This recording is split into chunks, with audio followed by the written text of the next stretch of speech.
Prepare. Aim. Fire.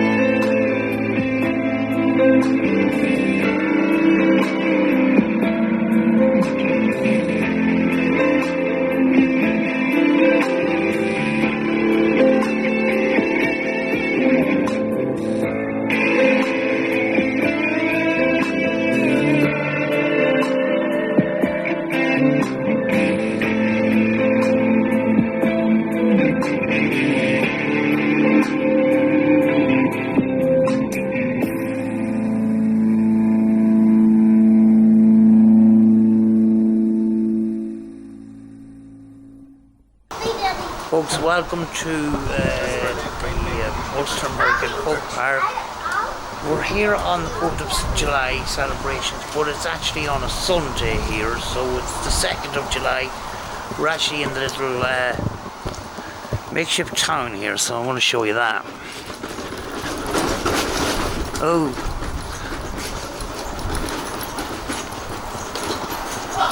I am actually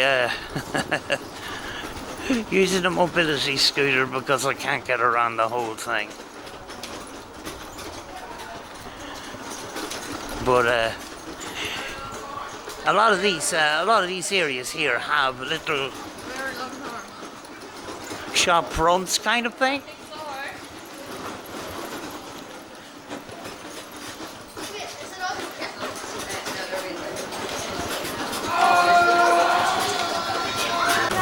It's the old post office.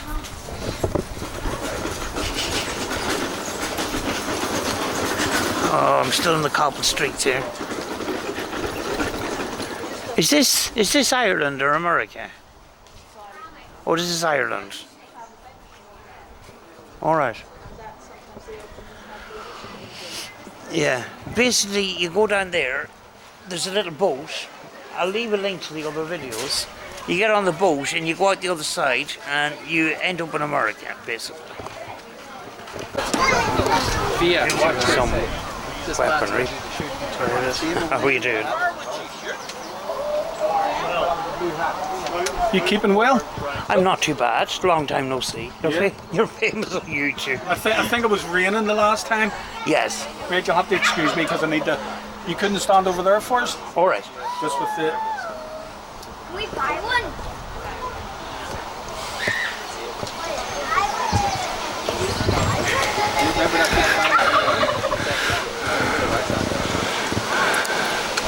Right, folks, the first weapon we're going to start is the flintlock. Davy is great as a militiaman in the American Revolutionary War. Long lance cannon or brown base flintlock musket.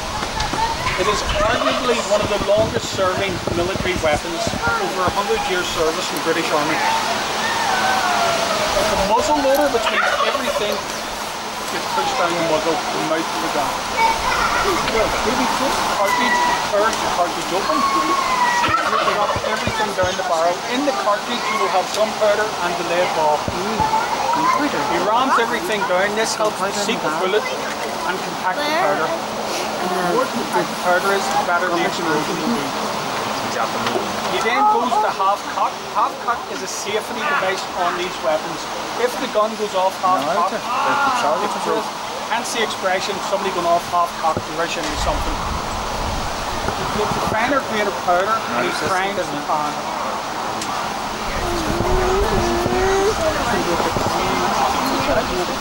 Ready? You ready? Can you see him, Leo? Watch. Ready? Fire. Misfire.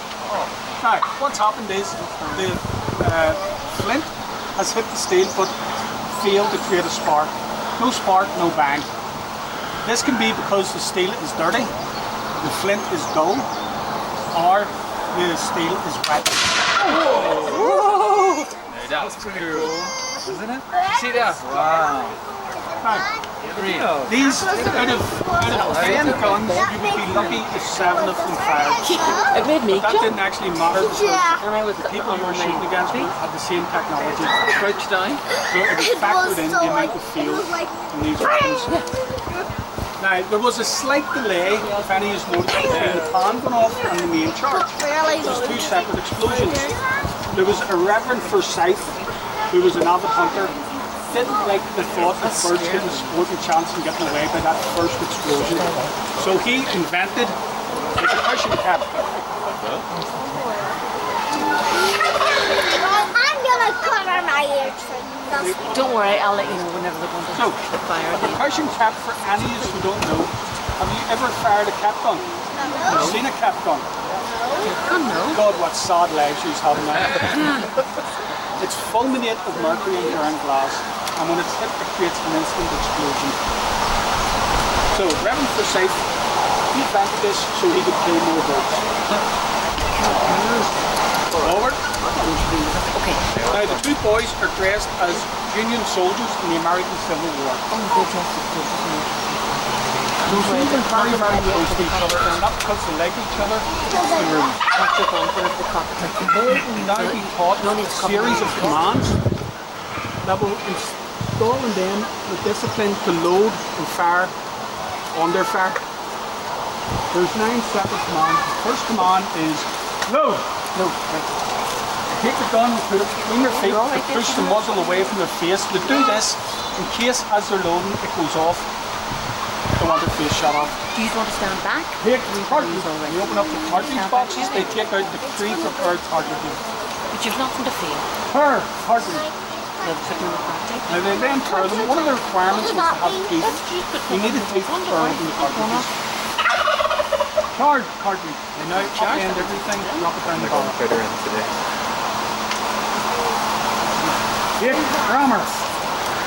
Take the ramrod, tip the ramrod in the muzzle. Ram, cartridge.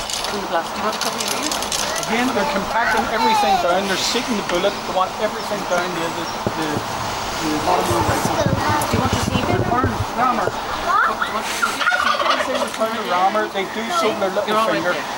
Again, a safety device. You do not want your hand over the muzzle in case it goes off. You can afford to lose a finger.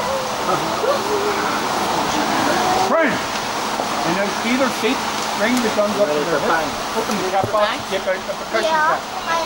The percussion cap is placed on the nipple. The nipple is a direct route into the finger. Ready? Yeah. Ready, cock? Prepare. Aim. Fire. That made me do it. It makes you jump again. Now, they should be able to do this 3 I times a was ready minute. for it, but I still did it. The longer they do it, the more residue is left on the inside of the barrel. The more residue in the barrel, the dirtier the barrel is, the harder it is to ram.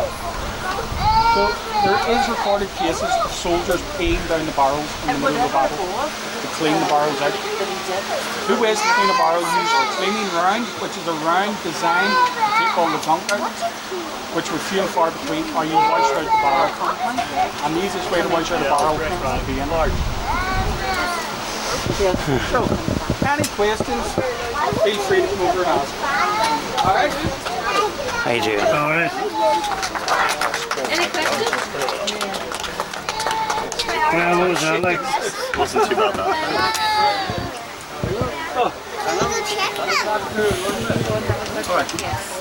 Oh my.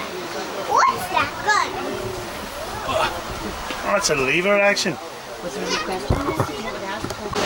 Yeah, I'm not going around all the houses today because I've done enough videos on them already, but this is the area of the firing range that I've just been at. Right, we're just right beside the firing range here, and we got some turkeys here and ducks.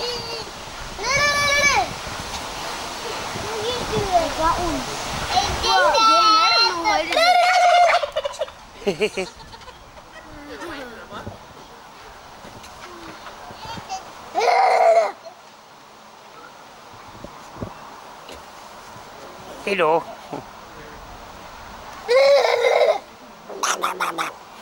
You did it.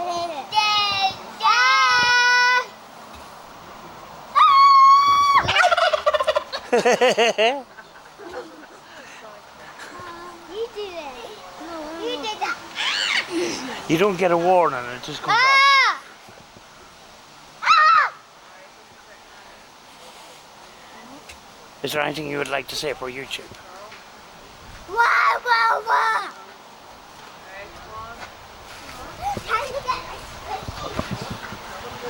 Phoebe wants to make friends with you.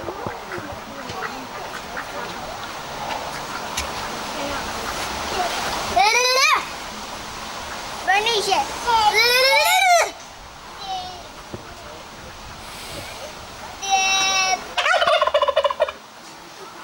If you say so.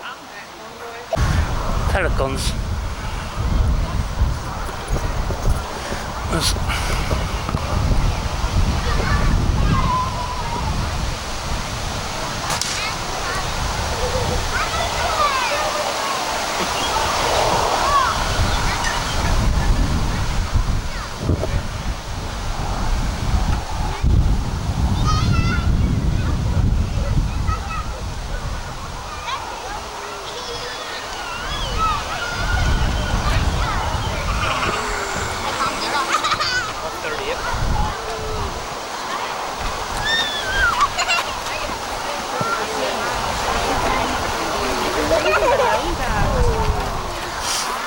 Pelleted air rifles, not the air samplers.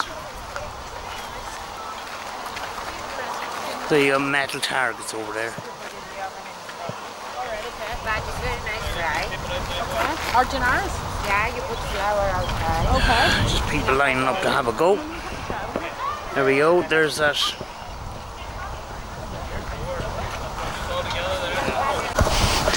Oh yeah, for anybody interested, the website's on the side of on the side of this here. www.hunterwest.co.uk. And there we go. There's the I call it the Apple Jack house, where I can't remember the country artist, but she actually shot a video. I'll leave it in the description. Play a song for me, Apple Jack, play a song for me, and I'll sing. She actually shot her country video from the house there. And there we have the shooting range, archery, slingshot rifles, clay pigeon shooting, parties, fairs, clubs.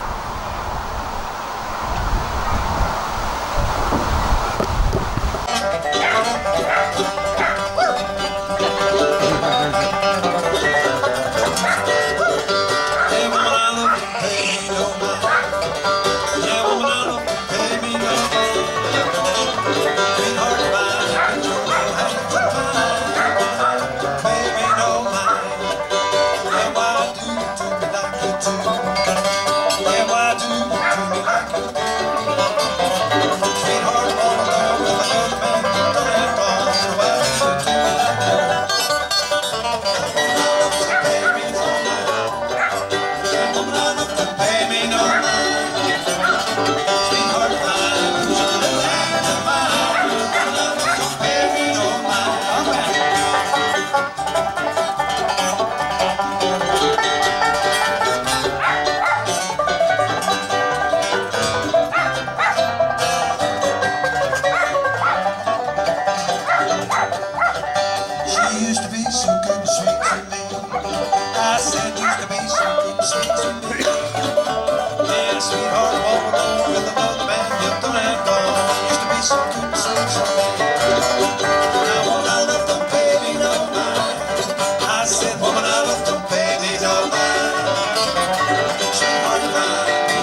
it's just sort of what she's done. It's just sort of what she's done. Oh, sweetheart, I'm all alone with another man. It's just sort of what she's done.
Something for it's gone. She was right on time. He wrote the taxes, he was in both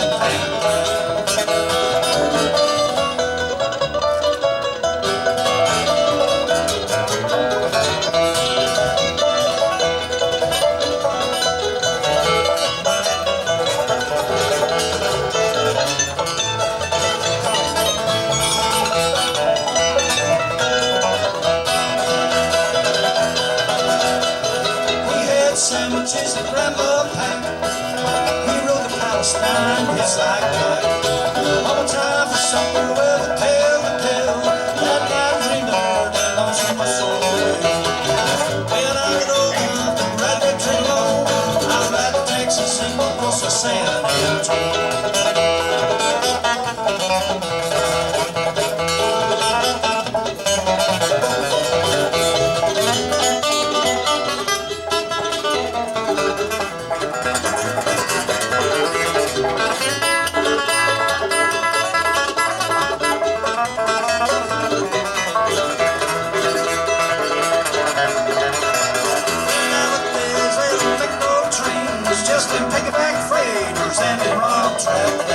They shut the Eagle down a while ago.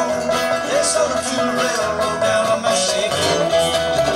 But every now and then that was on my mind. I'll ride to Texas and go across the borderline.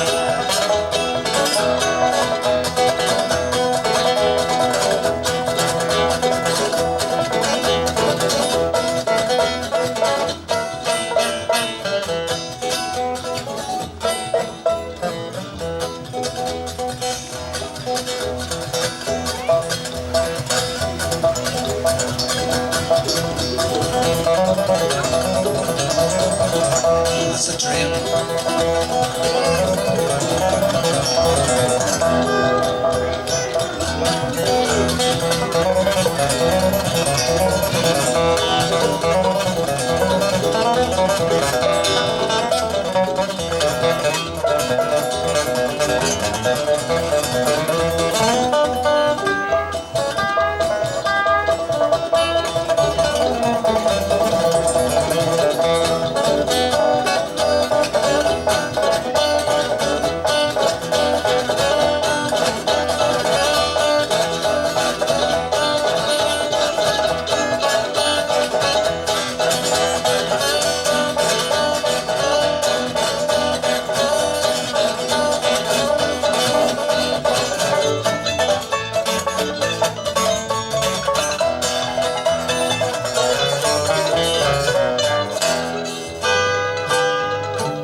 Oh yeah. They're lovely.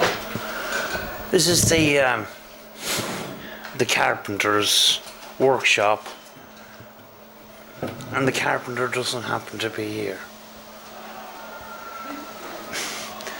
It's 4:20. It's kind of winding up time. Making repairing wheels as well.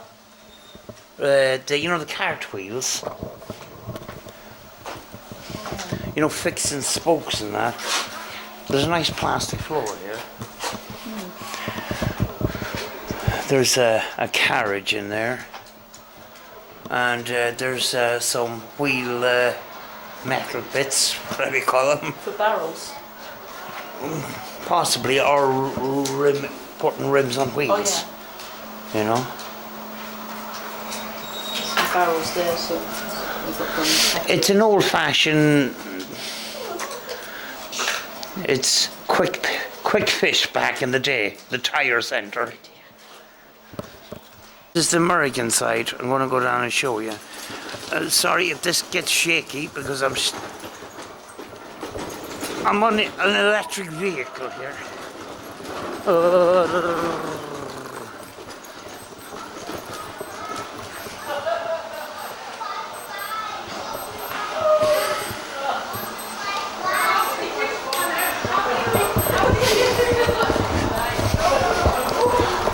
Coopers and brass and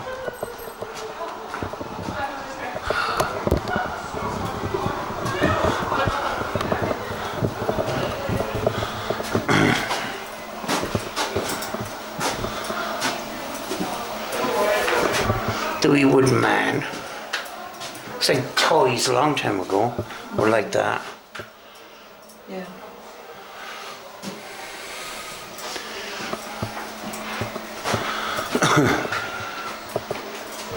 He was trying to find a nice sofa.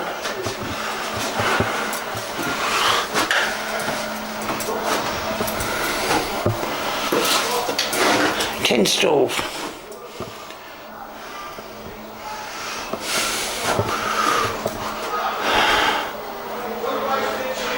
Bread box. Grocery store.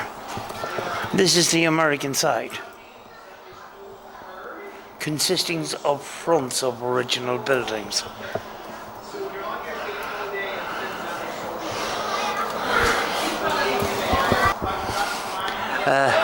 The general store, and you can see the turkeys hanging up on the. So if you're making tweed, We are for in the example, general store. you'll use urine for that. Softening wool. Exactly, because what urine does, because it's full of ammonia, the way fibres work from animal fibres certainly, they're filled with little tiny scales. Soaking the hot water will cause the scales to rise up like that. Then you will add your dye and then add your ammonia solution, which causes these scales to clamp shut. And not only does it fix the colours, but it also fixes the fibres together, and it means it won't pull apart anymore. And then for tanning leather, you'll use diarrhea, not any old human excrement. It would have to be diarrhea dosed with echinacea, because that's going to activate all those little alkaline juices that are in your bodily functions, shall we say. And then you'll use it again. You can also, for example, if you killed a bear, you can use bear brain to tan its own leather. Mash the brain into a pulp, and it's the same enzymes that are released, and that's what causes the leather. Because what you want to do is seal both sides of leather. The outside side, the bit with the skin on it, is more or less watertight already, but by adding these chemicals to it, it will close up any of those external pores, kill off any surface remaining surface things that could potentially rot. And that's what the tanning process involves. You can of course go without tanning your leather, but it just won't be as waterproof, and it will start to disintegrate if not cared for exactly right. I wonder how they found all this out in the first place. What's that? You wonder how they discovered all this in the first place. Oh, well, I mean, we've been tanning leather for hundreds and hundreds. In the beginning. I know. Who was the first one to suckle a cow? Who was the first man to look at an oyster and think, ah, that looks tasty? You know? It just makes you wonder, doesn't it? And I mean, when we found out what mushrooms to eat, there's plenty of mushrooms we can eat, and there's a hell of a lot we can't eat. That's it. So, you know, what do? You go down the list, right? Well, this one we can eat. This one killed Jeff instantly, so it's probably best not to go for it. This one made me see God for about 6 weeks, so I'll have that one again. Like, do they have, like, how is that? And then to pass all that down without a written culture as well. Yeah. To get to the point where we now have it and we know things instinctively. Like, it's a long, long process. Well, we've lost a lot of that too as well. Well, this is it. But I mean, so the argument that I always make is, has it been lost or is it unneeded? That's the argument you have to sort of, yes, we have lost some traditional crafts and this, that and the other, but then the point is, the reason we've lost them is because we've moved away from them, because that's where the direction the world was going. Some of them, of course, we really should look at returning to. Absolutely. For example, sewing and mending your own clothes. You know that one. So, whether it's directly Uranus responsible for that, steel toughening, as far as I know, works by heating it to a specific temperature and then quenching it. So it doesn't necessarily need to be urine. Water and oil will work. It was a whole program on that, and I taped it, you know, on the old tapes in the old days. So, our blacksmith might be able to tell you more about that. It is something that I am lacking in. My knowledge of metalworking is a little slack. But I would imagine, I can't imagine urine specifically would have had a major impact on it. And then again, I suppose maybe it's the ammonia again that does something, because that's usually, when we talk about using urine for anything, the reason is because of the ammonia that's in it. And that's usually, it's the easiest chemical source of it. Anybody with chilblains as well, I remember that. Apparently so, yeah, I've seen that one before. It's amazing. This is the other side, this is the Irish side, before you go to America. You go down to that arched door to the ship, and you end up then on the other side. It's a, I can't remember the name of the ship,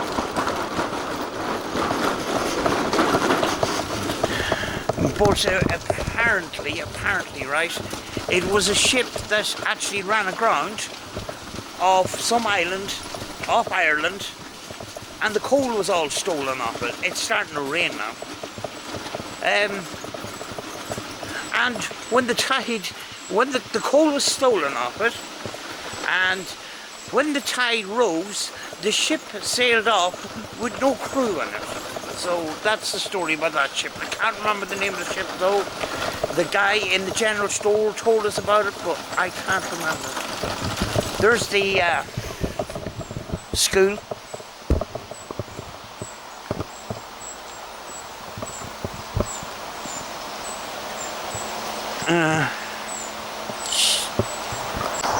We're currently at the, what's it called? The blacksmith's place. The place is just really, really quiet. So we're actually the last people here and we're kind of lost.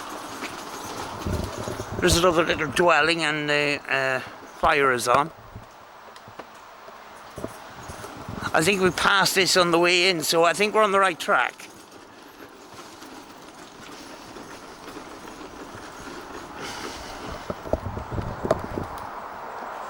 Folks, I'm going to leave that one for today. Hope you enjoyed it. We're just going to head to the visitor centre to leave back this this scooter and that. So that's us. I think we're here. We're not lost anymore. Bye bye.